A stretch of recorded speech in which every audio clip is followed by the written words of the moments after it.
Hello and welcome to another episode of Educational. This is Roy. This is Terry. So we're the podcast that talks about aging issues, not only, us, our journey through aging, but also about some things that we see with our parents.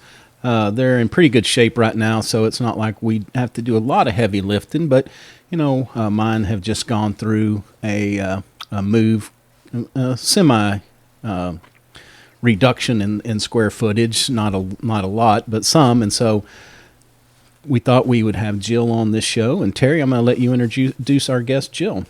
Jill Yesko is a certified professional organizer and founder of Discover Organizing, a full-service organizing and downsizing firm based in Pittsburgh, Pennsylvania. Her first book, I'm Right Here, 10 Ways to Get Help with Hoarding and Chronic Disorganization, debuted in June of 2021, and her next book, Chronological Order, The Fine Print for a Large Life, is due out later this month. She's an avid surfer, snowboarder, skier, and dog mom, is engaged to a sweet guy, and has 2 adult kids. Nathan is her company CIO, and Mary is a geologist.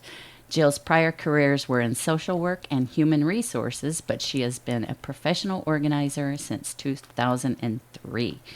Jill, thank you so much for joining us today. We're happy to have you on the show. Thank you, Terry. I really appreciate that introduction. You bet. So tell us a little bit about how did you get into from the journey from social work to organizing? Yeah. And I don't know. I'll say that I know kind of the backstory on some social workers that that's part of their life is organizing other people's stuff too. So I'll let you tell your story. Yeah, it's so true. I want to talk more about that because social workers are excellent researchers, and they're excellent resource finders. They're like hunters. And whenever they see someone in trouble or they need a resource or they need some type of help, what I love about social workers and case managers, and even, nurse, psychiatric nurses and anyone that works in that mental health or even, mental health hospitals, to be honest with you, which is where I spent some time working as a liaison to the community from a mental health state hospital to the community. One of the things that I really learned about our ilk, if you will, is that we just do not quit until that person gets the help that they need, and we follow up because we can't sleep if someone's like in crisis. It's like a thing. It's like it just keeps gnawing at us. And I remember, back in the days of the beeper, where I would be excited if it was my turn, and they're like, "Oh my God, why? Because you get extra money?" And I said, "No, because someone might need me, and I'll be able to hopefully help them." And they're like, "Wow, you're young." Now I would, take that beeper and, be like throwing it out the window probably. Being an entrepreneur, I feel like I'm always wearing a beeper. But I would say that, finding those resources is the most gratifying thing, especially we're top 3 or 4, and that might not be the right solution for them. So one of the things we like doing is taking, kind of culling that information and saying, there's really good information on page 2. Let me help you find that resource, because it's, you kind of do have to dig for the right fit for your need. Yeah. And so going from social work to this job wasn't really all that much of I didn't really feel that bump.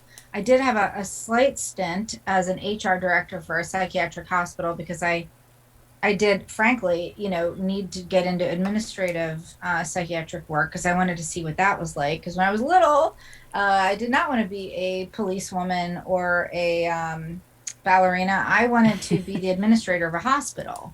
Oh, and nice. I did actually get to do that. And that was pretty cool, being the head of the administration of services, which was my HR hat that I wore that my boss gave me. So it was kind of cool to actually have the opportunity to learn the clerical side, which is, I think, the other part of social work is the clerical side. There's so much paperwork that goes into it. So the cool thing about doing that for the county was that I learned about government. And when you learn about government, you learn about things like Medicare. and Medicaid, and you learn about red tape, and you learn about how to check boxes the proper way, and to Right. be patient, and to schedule time to fill out paperwork. And so when I work with my older population, guess what I have the patience for? I Yeah. have all day. Right. Let's Yeah. let's roll up our sleeves and, put that red tape away, because I'm going to help you. And that's kind of that beautiful gift, that social work gave me, is Yeah. that ability to sift through all that stuff. You know, a lot of people Oh don't know my what gosh. social work. My exposure was in a nursing home environment, and we used to kind of laugh. We'd walk in the social worker's office, and there'd be a hearing aid in 3,000 pieces that, while they're on the phone trying to get a replacement and see how we're going to pay for it, how long, they're like trying to put it back together like a jigsaw puzzle to see if we can't just make this thing work just until the new one comes. A lot of our population are saying, I don't have these resources handy, and I don't know where to turn. And Right. so they call the area agency on aging. They call, their charities for their faith, whatever faith group that they're in, Yeah. to get ideas, or they talk to neighbors or friends. And a lot of times we just wish they would just kind of call us, because after all these years of being in business, we could be like, you know what you need?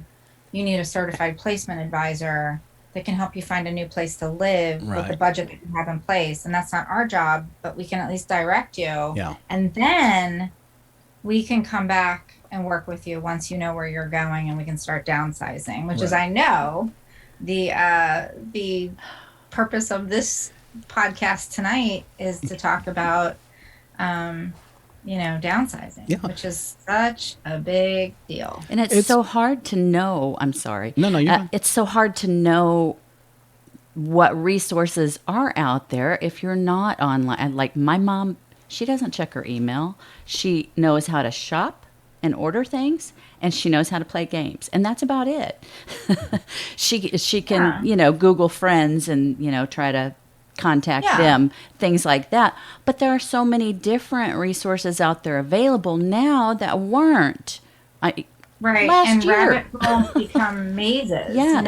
of it's very confusing, and it kind of gets into this paralysis situation where they're like, I gave up. I was on the internet for 2 hours looking for help, and I made a couple of calls, and no one really knows what I'm talking about. And I think that's frustrating for me to hear, because there has to be some easier way to find resources, for all the different needs. And some of the government pages are really antiquated, and they're so hard to navigate. And I was trying to help a senior find a personal care home recently, just to look up one, just the one that she thought she might want to go to.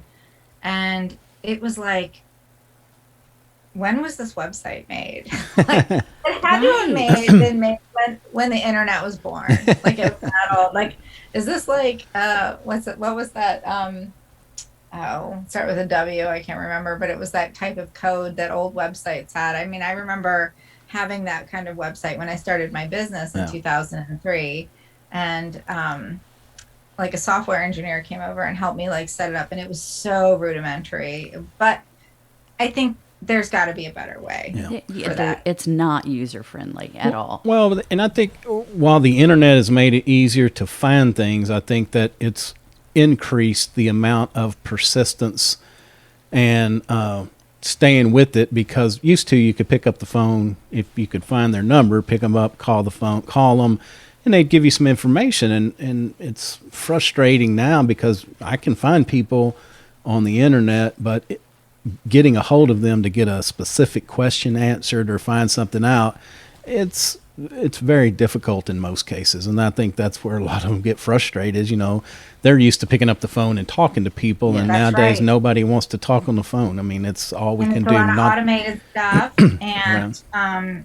Also, I've noticed too, a lot of chat, like, we aren't available by phone, so please send us an email. Well, that's going to make anybody frustrated. Right. To have to send an email to put a ticket in to find out if you're going to get services or not. And I'm like, okay, that's hard, I think that's really hard for people to have to not have immediate satisfaction, because they're used to calling and getting a human being on the phone to help them, Right. and not have to wait for a call back for 3 weeks or Yeah. something. But I Right. mean, we are dealing with work shortages and labor shortages, for sure. But Yeah. anyway, so what I do like about our company is that when we go out to do our initial assessment for downsizing, it's at no charge because we want people to feel like they can ask us anything and not worry about the clock ticking.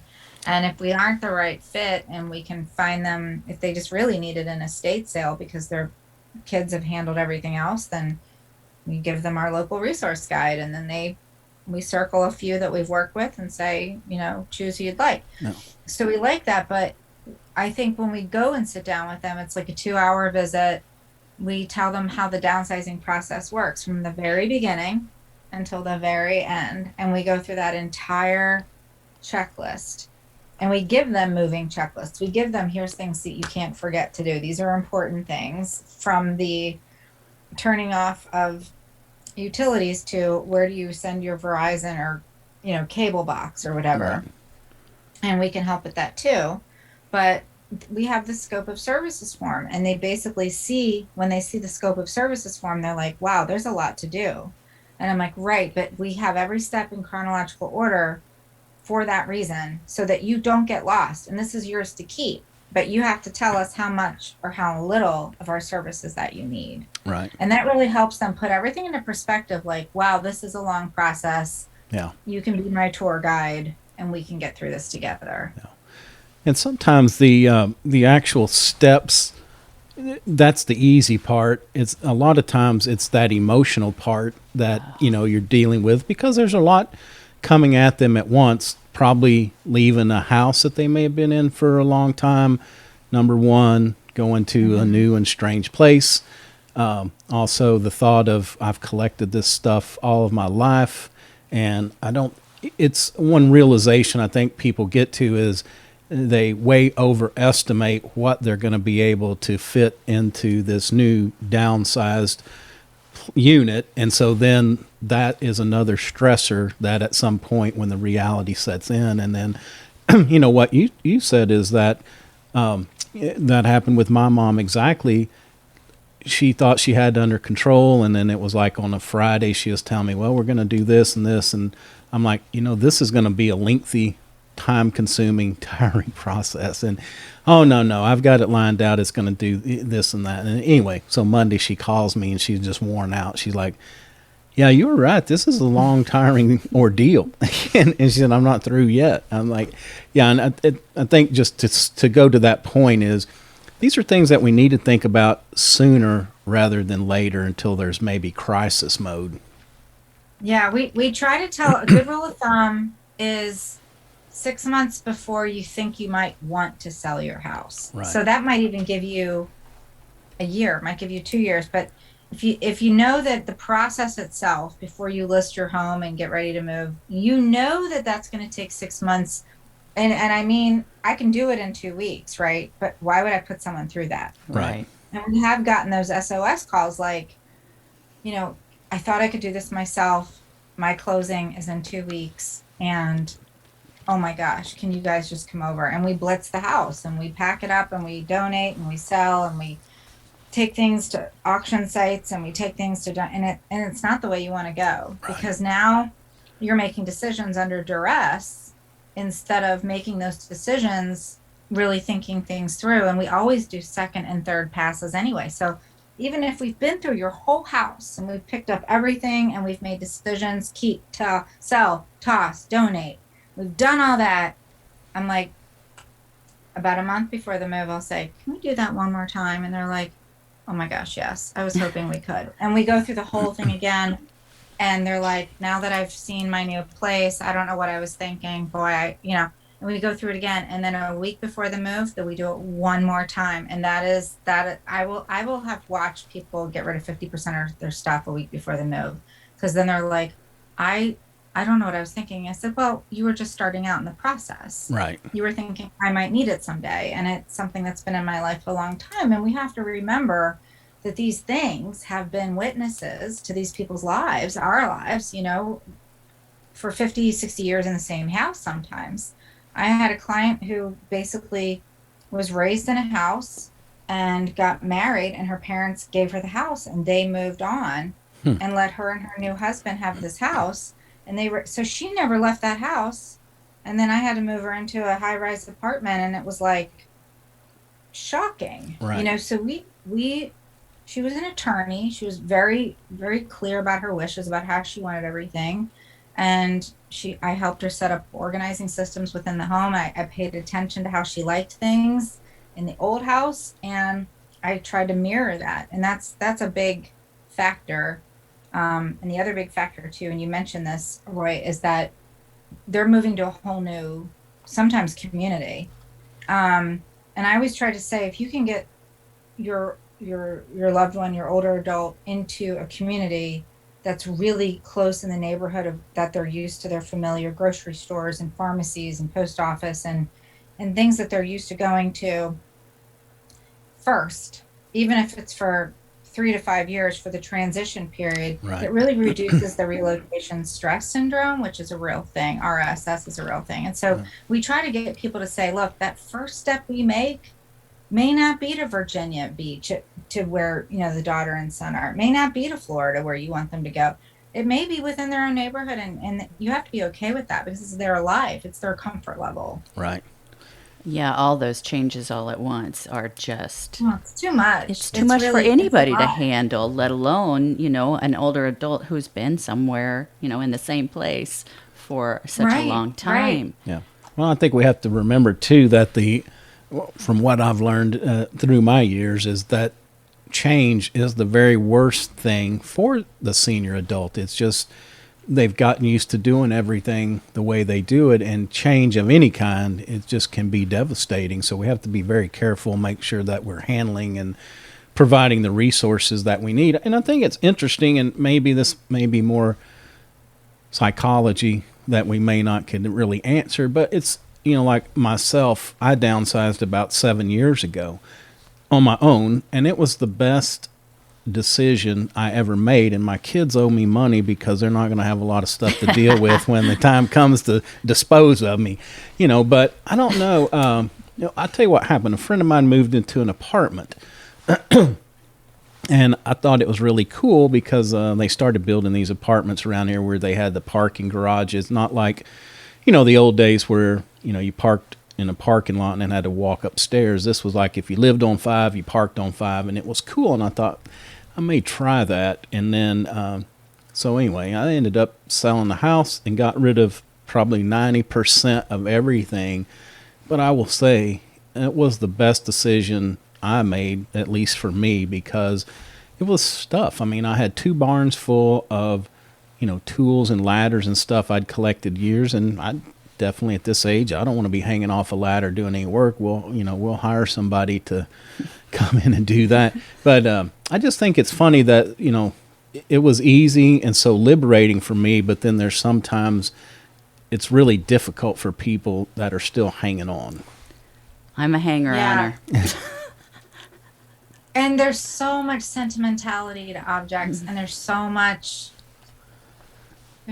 connection, and holding one object can really bring it all back. Yes. Yeah. And it's really hard. I see it every day. I mean, I see someone struggle and say, that's the thing that my aunt made for me, or I remember sitting in that chair and talking to my dad every night, or I remember watching Wheel of Fortune, and that was our TV tray when we watched Wheel of Fortune with my grandparents, or that's what I ate my spaghetti out of on Sunday nights with my grandmom. And so you have these very powerful memories. So one of the things I like to do is I like to listen to the stories, first of all, because they deserve that. I don't rush anybody through this process unnecessarily. It's not that important, but what I try to do is ask them if I can take photos of the objects and make them a memory book. And if they can tell me a brief story about each thing, then we can call the book like my favorite things, or my memories, or, the things I wanted to keep but couldn't. They could call it whatever they want.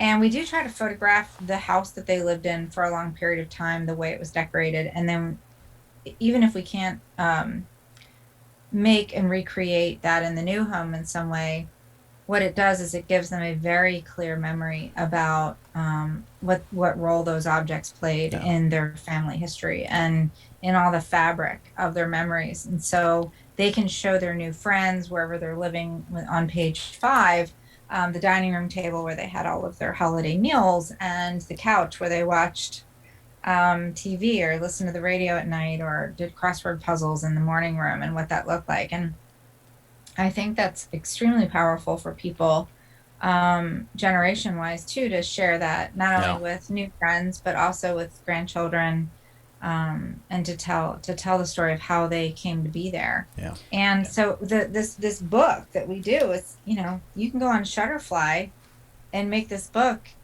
for like $35-$40, right? But we stopped sending flowers to say thank you, and we just send these books because like that's way better Yeah. Oh, than, that's you know, awesome. That's such a and great idea.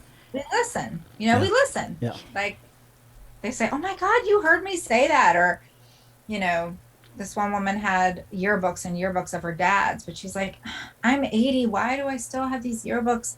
And I was like, well, tell me about your dad. And he was like this big athlete at this big university. And she felt like she was dishonoring him by throwing these books away because someone should know that. I said, well, okay, show me these pictures. So she opened the pages and she pointed, and I put Post-it notes on. She goes, what are you going to do? I said, you'll see. So I took pictures of all of the pages. There was like of like 8 yearbooks. There were like Yeah. 8 pages where he was. And I said, do you see these pictures on my phone? She said, yes. I said, may I dispose of these yearbooks now? She said, yes. And when we made her memory book, we told the story of her dad. Awesome. And we put those pages in that. So she had a mini yearbook, and she still talks about that book, and still refers our business because she's like, these people get it. Yeah. They understand that this is important to not just move somebody but to make sure we take our memories with us. Right. Oh, I love that. Yeah. My mother has all of that stuff, and she downsized. Well, she downsized about 6 or 7 years ago. Well, my dad was in the service, and we lived. I went to 6 elementary schools. We moved in the middle of every school year, so I went. I mean, all of it, and of course, while we were we were in Europe. While we were there, Mom bought all kinds of things. Paintings and crystal and just all of these serving pieces and things like that my kids are like, what is she going to do with that? And my sisters and I are like, oh, those are beautiful, we got to keep those, we got to keep that Waterford, that's the one I want. Which one do you want? Because she's got 12 sets of china. She did at the time when we moved her. But it just seems like kids these days, they don't want that stuff. No. They want their No. own new stuff or something. Yeah, they want their own stuff, and they don't really see the emotional value to that some of those hard earned and hard won possessions were, because a lot of our parents got those things from their parents who lived through the Depression. Right. And my mother's a baby boomer, like a cusper, baby boomer, and that generation I find them to be extremely independent. They don't want you to do anything for them for the most part. They want you to be next to them as they do it. And so we've learned to say, okay, we still have traditionalists that we're working with in their 90s. Because a lot of them say to me, Jill, I didn't think I was going to live this long. I gotta downsize. And I'm like, you're 95. Now's a good time to begin. And even my own grandmother, I moved her out of where she was. She was living in a nice, senior community, and then she needed to go to independent living and and then assisted living. And she was in her mid 90s when we did that. And she had 16 kids. Wow. And I created buckets. My mom said, just give everybody a bucket and tell her every time she comes up with something to who it goes to, but it has to fit in the bucket. I'm like, that's a really good idea. That is. So I did that, but it was a lot of work. And her husband had all these papers, and paper is the monster. Oh. I thought photos were a monster, to deal with and to go through, but papers upon papers, because that generation again, you got to save it because you may have to argue about the water bill. Right. You may, because that wasn't an online generation. And that's what I say about the internet. Like, there is no trust sometimes. I see that there's no trust that the internet will produce the information that we need because the internet has let them down. Yeah. Honestly, Yeah. it has been frustrating for them. It has been basically the IKEA basement, right? When you go into IKEA and you're like up and you're looking in the beautiful floors and that's what you think the internet is. And then you go to the basement of IKEA to go check out and you're in the labyrinth of choices and colors and bright things. And it's very distracting to me. Even I dread going to IKEA. So when I go to Google and I'm looking for solutions, even myself, it's like one rabbit hole after the other, and it is frustrating. So, I think for papers, I actually have to demonstrate. Let's go into your account. Well, I don't have an account. Well, let's create an account together, and I'll keep it in this notebook, this real tangible thing, and we'll create a notebook of all these ideas and the instructions. And I literally will do screenshots and make a binder and say, this is how you get to this. And if we do this correctly, and you demonstrate to me that we can do this correctly, you can get rid of 5 filing cabinets over here today. Yeah. And they're like, really? I'm like, yeah, really, because this is all backup to that one thing. And if I show you, so really, honestly, everyone I've taught how to do these things, they pick it up like that. They're all bright. They all look at their binder. They all look at the cheat sheet. And they're like, oh my gosh, I was holding on to all this stuff forever and ever because I was afraid. And I'm like, well, Yep. You're free. Yep. Just like you, Roy, you're free of all your burdens of your stuff. They're free of having to be an archivist and living in their archives. Yeah. They don't have to live amongst their archives anymore. Well, unfortunately, he's not free from all of my stuff because he's still trying to help me take, photos and store my paperwork out of that pile that it's in. My black hole, table over there that it just gets stuck in.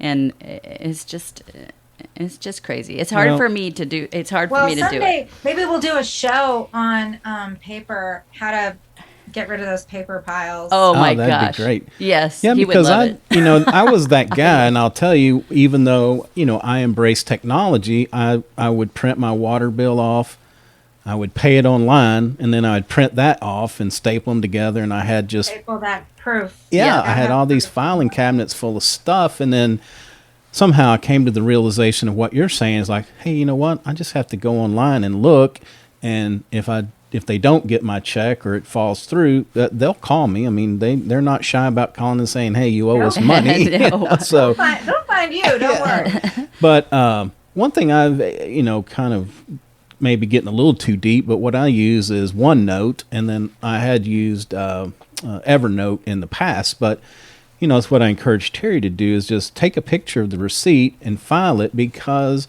you can find it much easier.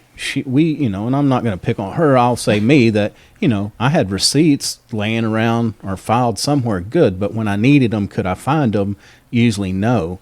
Now I could go to OneNote, look up, what year it was and find that receipt that I'm looking for so much easier. It's just, but you have to train yourself to do that. It's not easy for some to let go of paper. Well, what you're talking about is a habit, a routine. Yeah. And one of the best books I've read on getting someone to try something new to benefit them is Atomic Habits. I don't know if you've heard of that book. Oh, yes. James Clear. Love that book. I refer to it all the time. And what I love about that is just getting us to do just that 1% change. And for you, Terry, it might be just getting used to the app for a couple of weeks or a month, just looking at it, not even using it, just making it a habit to just open it, look at it. Don't take pictures of receipts yet. Don't do anything.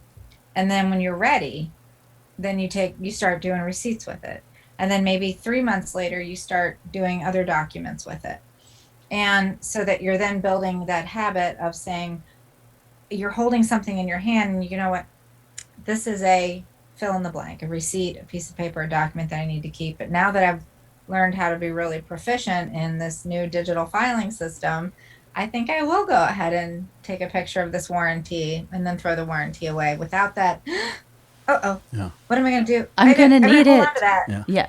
Yeah. Well, But it does. Wow. and I encourage even if you have sentimental stuff for the kids, this is a conversation I've got that that too. that we have is, how many treks do you make from the house to the storage unit to dig through there to find this, whatever that you got to save.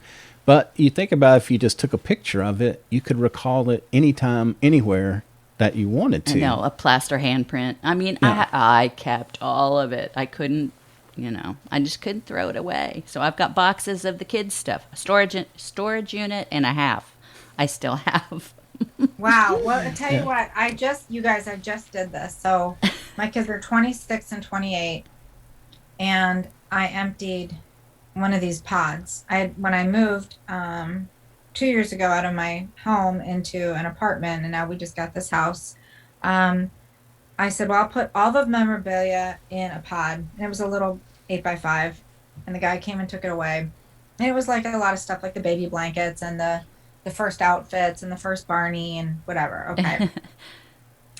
And I said, it's fine. The kids will go through it later, blah, blah, blah. Well, then I was like, you know what? I'm an organizer. I am a photo organizer, and I like to think of myself as an archivist of some kind for these families. And I'm like, I got to practice what I preach. So I had the pod delivered to my office because I had a lot of hands on deck there. They emptied out the thing, and I thought I only had 6 bins of stuff. Guess how much stuff I had? How much?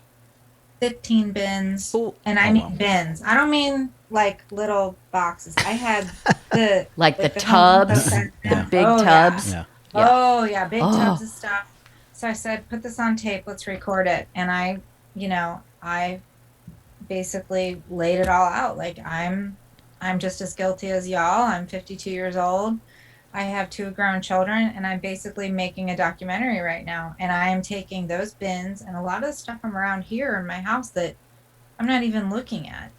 Photo albums, like those yearbooks, things like that. I'm taking a picture of the cover of the yearbook and then the 2 pages I was in, and I'm making a chronological book of my life. I'm putting 5 coffee table books. That's it.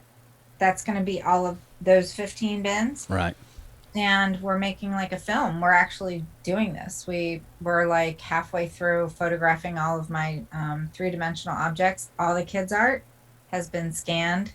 And the kids get to keep it all. They get their own digital copy, but they're like, throw it away once you've gotten it photographed. And that feels so How good cool to is me, that? to know that my footprint is going away. And all my stuff, by the way, is not only going to be in these printed books, but it's going to be on a Next Play digital frame on playlists. I can do my childhood, my teenage life, my 20s, 30s, and 40s. Interesting. So 5 books, Wow. Yeah. 5 books, 5 playlists, and I can mix and match them and shuffle them in my digital frame. And I already downloaded a few things or uploaded, and it's motion activated. So when I go in my living room, I walk past it and a picture comes up of me when I was 6 years old. And it's just so Oh. fun. How cool is that? Oh, that is really Yeah. cool. I Yeah, love it's a really that. neat way to still get to see everything, which Yeah. is why we took those pictures in the first place. Yeah. Right. Well, like me, when I moved, there were things like my desk set. I had a big office and some other. I guess I must have been. I wasn't granted a lot of the sentimentalness or something because I didn't have a lot of, the little knickknacks and stuff. But what really got me was, so when I moved all this stuff into the storage, it was like $60 a month, and then over like over like 3 years, then all of a sudden I was paying like $180 a month. And I said, for what? I never go over there to visit my stuff. I mean, it's just there. And so I just made a decision at that point. I was like, okay, getting rid of it. And I got rid of I think I had 4 or 5 tubs of books that I held on to. But for the rest of it, I just got rid of it. And I mean, at some point you just realize that if it's been in the storage for 2 or 3 years, that probably you're getting by You've without already it. said goodbye to it. Well, see, Yeah. and I think, yeah, it's been in the storage unit for a couple of years, but it's not right here in front of me, so I'm not going to use it. I don't even know what I have. It's like going shopping. Every time I go back to the storage unit, which is not very often, I feel like I'm shopping. It's all new stuff. So I'll bring a little bit here. I got an excuse for everything. Oh my God. Yeah. I hear that a lot too. I do. It's very common. You're not I'm not special, I know. no, I'm just saying you're not out of line. I mean, a lot of people feel that way, and it is comforting to have your things around you. So I understand that too. Well, so tell us a little bit about. I know that we, optimally we would be like 6 months out before we move, but are there some documents or are there some things that we would need to think about before we actually engaged you? Well, in terms of documents, I guess one of the things I do, if you're talking about, like, you mean like my agreements, or do you mean like vital records? Well, no, just before we called you out, if I was saying, hey, we're going to move, we want you to come out, are there some things that we, should be thinking about and checking off the list before you help come you. over to kind Yeah. of help get us off to a faster start? Well, it mostly comes down to, the hours that you're willing to spend with me, or the hours that you're not willing to Yeah. spend with me. Oh. Because when I come out and I do an assessment, I can do a written plan and you guys can execute that on your own, or you Okay. can pull me into that. So we do that scope of services, like I said, and we do go through things like your paperwork. What I always say, what are your goals? Because your goals may be, oh, we're going to keep all those filing cabinets, we're bringing them with us, but we're not bringing all this furniture that would take in the place of that. So the paper then becomes more important, or the documents become more important. And if you have a business, like your own business, then we have to talk about those records. And then I always recommend you talk to a CPA and that kind of thing. And we have like a whole checklist of, we need to put in together an emergency box. So let's put, your power of attorney, your will, your, any type of living will that you might have, any stock certificates, your insurance documents, and then your cheat sheet of who are all your people, your lawyer, your banker, your main doctor, your accountant, all those key players in your life that, people may need to reach if something happens to you. So, it really depends. Like, this is, we're in September and it's disaster preparedness month, right? It's also save your photos month. So I've been having a field day on the internet, and Instagram, but giving out tips galore. For me, I try to say, if you just have a go box, a go folder, a go box, certainly digitize these things, please, please, please. But if you have a go box that's handy, it can already be in your car. It could be, I don't care where it is, Yeah. as long as you have a copy. Some people keep a go folder in their in their freezer because it's a fireproof box. Yeah. Not forever. It's like up to 3 hours or something like that. I have to look up the numbers on that. Please Yeah. don't quote me, but it does. Oh It does have like a fire rating, Yeah. right? It's a Yeah. Oh my Yeah. gosh, that's funny you So- say that, because we used to save change through the year to go on vacation with my grandparents every year, and my grandmother kept the change at the back of the refrigerator because she thought, well, nobody's going to look in the fridge for any money. And she's absolutely right. No one really does. I mean, it has to be a pretty desperate criminal who might be hungry. But I really feel like establishing those goals is really important, because somebody may feel very strongly about books and clothing, but not feel very strongly about all those guitars that you're like, oh, you don't want those? Oh, no, I don't play anymore. Oh, okay. But the books are important. So it's really about square footage, your goals, your hopes, your dreams, and your activities. And we align all of the tasks that have to do with downsizing with that person's lifestyle today, not who they used to be, if they used to quilt, if they used to sew, if they used to paint, but now they like to go ballroom dancing, and now they like to ride horses. Well, let's get your tack ready for your horse stuff. Let's get your your colored pencils and your art stuff together because you like to do watercolor. Let's do Right. that. Let's create that space together and let's shed the former self, because the good news is if you want to pick all that stuff up again, you just got to go to Amazon or to the store and you can create that new hobby again. Right. You can always begin again somehow. Right. Right. Right. So we call those, like, those documents, those life essentials and things that should be in place, like your insurance policies and your house and all that stuff we go over and just ask. We have like these checklists, like, do you have all this in place? Should we help you get this in place? And we're not the only ones that can do that. You can get a geriatric care manager involved. You can get, really anyone that is like a senior placement advisor knows how to do all this stuff. Yeah. They know how to prepare documents and help you put these kits together, just like us. And sometimes we work with them and they'll say, hey, can you help us find, they did a home inventory years ago and they say it's over here, and we'll go digging for it. We're working together. So, Terry, you were talking about like your stuff, inventory. It made me think about home inventories, and there is this really cool program that's free called Fair Split. Oh. And for those people that are looking to downsize and move, we always start a fair split free account for the client. We get nothing. We're not like an affiliate. We don't get cash, or, I'm not getting sponsored by these companies.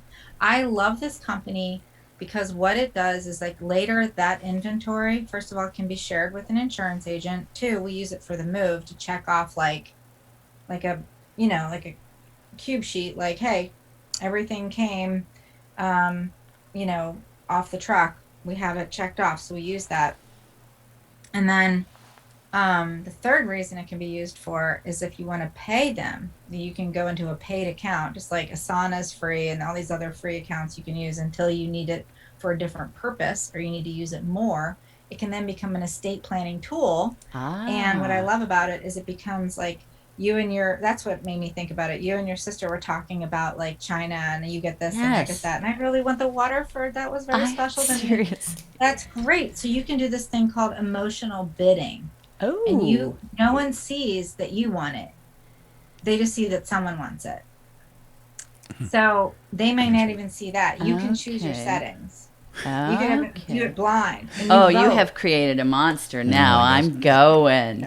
It's great. And here's the cool part. This is even better, is that you can then, to that line item, like let's say you're making that list of inventory of Waterford Crystal, you can take a picture, upload the picture, and take any notes. Mom got this in Dublin, or I'm sorry, Waterford is in Cork or wherever. And, Mom got this in Cork with Dad on their honeymoon or whatever, and you tell a story. Oh. Now you've got stories, you've got a picture. You can add videos of her talking about the honeymoon into that account. Oh, yeah, it's all free. Oh, my gosh. And then once you get into the emotional bidding part, when you start using it with your lawyer, then it becomes, I think it's like $250, and it's a one-time. I don't know. Don't quote me on that price because I think it changed. Oh, my gosh. But it's definitely... we're like, it's like indispensable for us because we're like, you guys, look, you now have a count of everything you own, and it's in boxes now. And when we unpack it, it'll be out of the boxes. Yeah. But now you have photos of it. You've got a complete list of everything, and it's all part of our service. Interesting. It's right there. That is fantastic. And I would even think that would be good, for people like Terry that are still storing some of her more precious items in a storage unit, because sometimes I'm picking up a theme, Terry. Because sometimes we think about, we saw this thing, but did we get rid of it? Is it at the storage unit? So I mean, to me, this would be a great inventory for those things, because that way you can always say, yeah, we've got it, or no, we got rid of it, because we're always, going back. One thing I wanted to cheat, you guys, you can take a video of your storage unit and just at least get a video of like this, like the physical things. You can't video what's inside the boxes. I understand that, but if you take a video and say storage unit 1, storage unit 2, and that's your little cheat, and then you can take individual pictures of stuff. Yeah, when it was going in, that would have been that's what I was saying about is when you're putting stuff in it, if you actually kind of cataloged it going in, that would be called. One thing I was going to talk about that you said about getting the legal papers together and stuff, please, please, please tell somebody where that box is at. Yes. Because I know of Freezer. people that it's like, well, it's either at home or it's at the lawyer or it's at the CPA. But if something were to happen to somebody in between all this moving around, the family may not know where it was for a few weeks. So always good Right. just to let somebody know where it's at. And The location of Yeah. that is very important. And that is, I hate to just keep talking about fair split, but one thing No. that you can't do on that inventory is write document box number 1, like on the list. yeah, And there's a drop down thing that says the location. So you can say it's in storage, it's in at the address, because you call the name of the file is always the property address. And then you could say it's at this address, it's in storage, or it's at Aunt Susie's house, because you can create and Okay. customize the destinations. Yeah. And that helps us track huge photo collections, because the client's like, wait, is that at your studio or is that at my house? I'm like, let's check. yeah, Because in Fair Split, it'll say it's at Discover Organizing's photo office, or it's at this address of the lady that gave us the stuff. And she's like, oh my God, okay, I wasn't sure. And then a lot of people will say, did it go to donation? Did it go to estate sale? Did it go to my sister's house? Or do I still have it? And I'm like, let's look. yeah. And sure enough, you can look and see Interesting. it was donated. It's funny. I And had then a report. You can Yeah. do reports. Like, give me a donation report. It gives you a donation report just using that category. So it's Cool. such a Oh, great- wow. I have to check that out. Oh, I wish yes. I owned it. I wish I thought of it. Yeah. But Well, actually, I was going to say, if people I grew up with, they had a huge family, and they kind of had the manual version of this one. I guess mom must have been feeling ill or not too great. So one Thanksgiving, she passed out a different color Post-it note to every kid and said, go around and mark. And it's funny because the kids kind of took a joke, but they left them. And so, when you'd go over there and see them, there's still Post-it notes all over everything around the house about which kid had dibs on it. And Well, we Oh do my that at God. mom's. That's a great tool. We do that at mom's. We label. I mean, mom's like, okay, who wants this? Who wants this painting? I mean, it's always big stuff. It's like, who wants this? And we're like, no, you can't. And we start arguing about it. That's the one we want. And we have our names on the back of certain things, not everything, but my sister's got the, Oh, that's very smart. Oh, love, oh boy. yeah. Yeah. We have to have a show about sisters soon. Oh, But, man. Yeah. Well, I have one too. So I guess what I would say too with the Post-it notes, I love that idea, you guys. I'm glad you brought it up, because when we do our initial assessments, we actually use Post-it notes for things that are just one category only, and that's just basically the things that you want. And then we, go from there. Or they'll say, can we do one for my condo in Florida and the one for here, because I'm gonna stay here. I'm just moving around this block to a small. And so we'll say, okay, pink is Florida, yellow is Pittsburgh, great. And then we go from there. And so that's fun. That's fun for them. They like doing that because then they don't have to move things around because they're Right. heavy. But they get to just stick things on. Well, that's what I was going to ask you is, do you travel? Do you guys travel? We do. To do We this. do travel with our clients depending on their budget. Otherwise, we will refer to a partner, which is basically someone that is like our company, and we call it job sharing. So Uh-huh. if I am moving someone to Florida and they don't want to bring us with them because of financial reasons, we will coordinate with a senior move manager down in whatever county or city in Florida. There's Interesting. usually one Okay. there that can receive the goods, help them unpack, and they receive our inventory through Fair Split, and they know how to use that because a lot of us do. And they just check it off and help them settle, and they just give us a report at the end of the job, and we call that job sharing. And we don't have to pass off referral fees or anything, because that's just what we all do with each other. That's We're very cool. community based. So I know we're running way long on time, but another question I wanted to ask was about kind of the starting of decisions. And I know you talked about making hopefully maybe 2 or 3 rounds goes through the house to look at stuff. But back in the old days, it was they told you to make the definitely I'm keeping pile, the definitely we're getting rid of pile, and then the pile we don't know about. Is that still kind of the steps that you go through? yeah, sometimes if it's really hard, we have a maybe, and I'm not sure. pile, which is okay because we're going to hit that again on a second pass because everything has to be touched and decided upon if we're selling your house eventually. Right. So sometimes we'll isolate those items in like a guest room that are they're really struggling with, so they're out of sight for a little while. We'll give them a little mental break from that decision, and then we'll pick that low hanging fruit first and get that situated. But again, everything is about math and everything's about numbers for the most part when we're moving. So we have to think about square footage, and we measure and we do a very articulate space plan. And if they can't fit it, they go, well, I guess I can't keep it then. Yeah. And that usually helps that decision get made. Yeah. But for the I don't know area, we do revisit that, and then we have techniques for helping them make decisions, which is exhausting. So we do try to do those low hanging fruit, easy decisions first.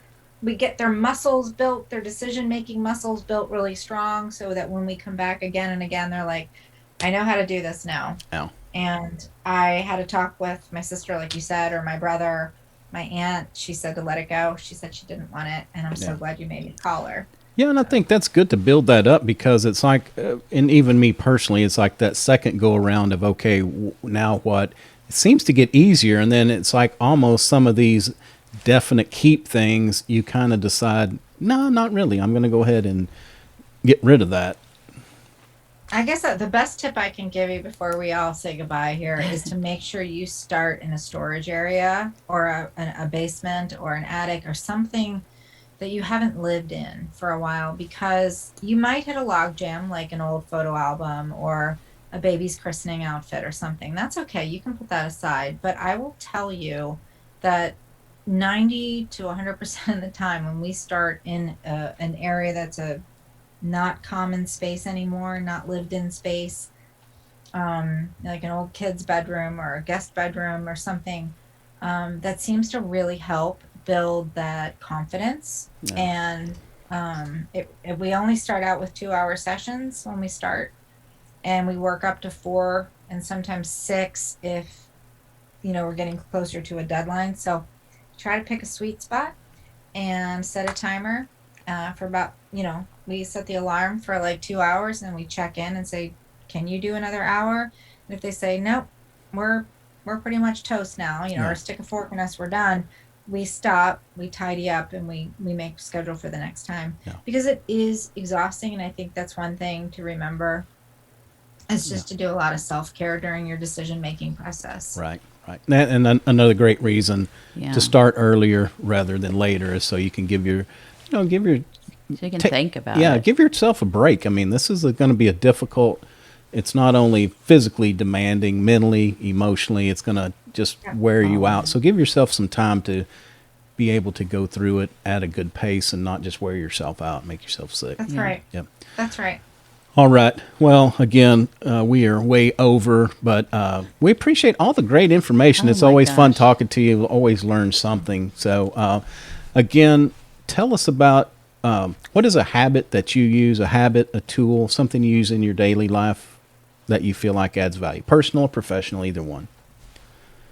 I know that I absolutely could not live without the calendar feature in my phone, because task lists are fabulous, but appointments with myself for that task are vital. And as I age, my memory isn't so great.